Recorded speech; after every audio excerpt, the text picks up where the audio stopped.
Boa noite, irmãos da Casa Espírita Eulália Nogueira. Estamos aqui reunidos para o Evangelho no Lar.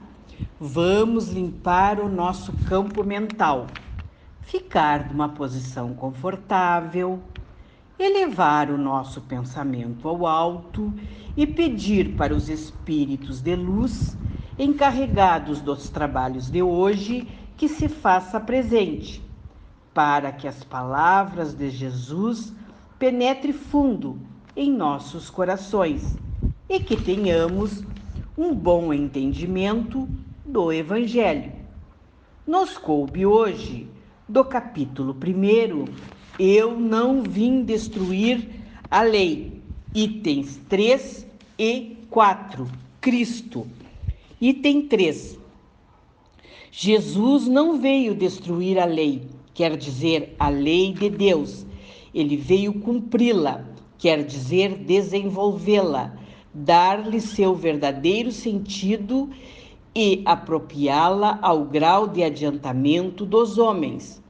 Por isso, se encontra nessa lei o princípio dos deveres para com Deus e para com o próximo, que constitui a base de sua doutrina.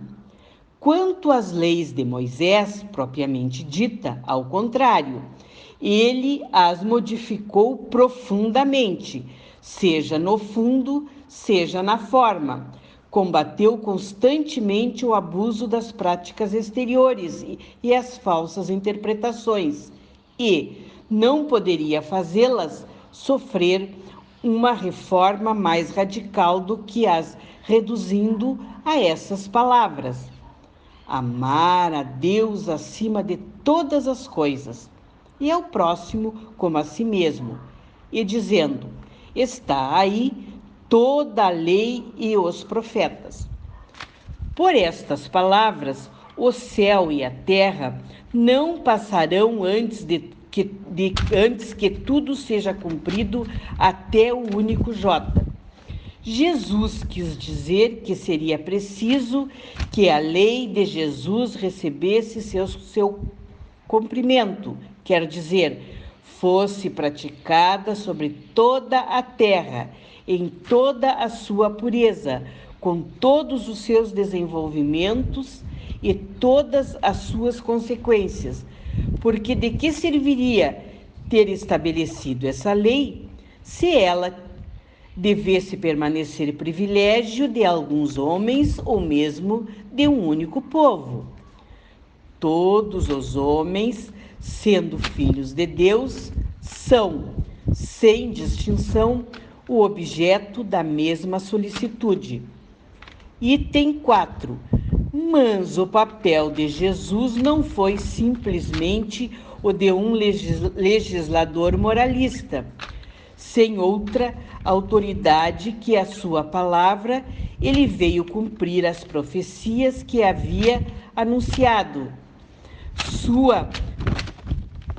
Sua vinda, sua autoridade decorria da natureza excepcional de seu espírito e de sua missão divina. Veio ensinar aos homens que a verdadeira vida não está sobre a terra, mas no reino dos céus. Ensinar-lhe o caminho que para lá conduz, os meios de se reconciliar com Deus e os prevenir sobre a marcha das coisas futuras para o cumprimento dos destinos humanos. Entretanto, não disse tudo, e sobre muitos pontos se limitou a depositar o germe de verdade, que ele próprio declara não podem ser ainda compreendidas. Falou de tudo, mas em termos mais ou menos explícitos. Para compreender o sentido oculto de certas palavras, seria preciso que novas ideias e novos conhecimentos viessem dar-lhe a chave. E essas ideias não poderiam vir antes de um certo grau de maturidade do espírito humano. A ciência deveria contribuir poderosamente para a eclosão e o desenvolvimento das ideias. Seria preciso, pois, dar à ciência o tempo de progredir.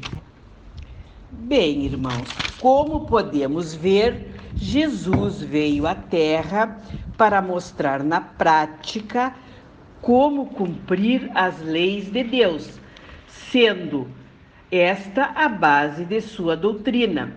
Desenvolveu-as. Já as de Moisés, ele modificou, tanto na substância como na forma, reduzindo-as a estas palavras: amar a Deus acima de todas as coisas e ao próximo como a si mesmo.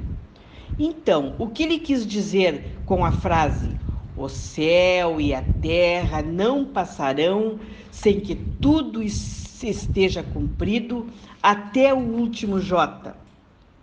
Jesus fala na necessidade do cumprimento da lei divina na terra, com toda a pureza, ampliações e sabedoria, que não deveria ser só de conhecimento de alguns homens apenas, ou mesmo de um único povo.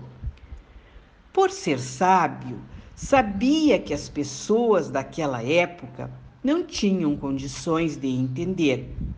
Por isso, se utilizou muito de parábolas. Não disse tudo sobre muitos pontos, se limitou a depositar o germe da verdade, tendo que esperar a evolução da humanidade. O mais importante, a meu ver, ele ensinou que a verdadeira vida não se encontra na Terra, lugar em que a lei de destruição é necessária para a evolução. A verdadeira vida é o reino dos céus.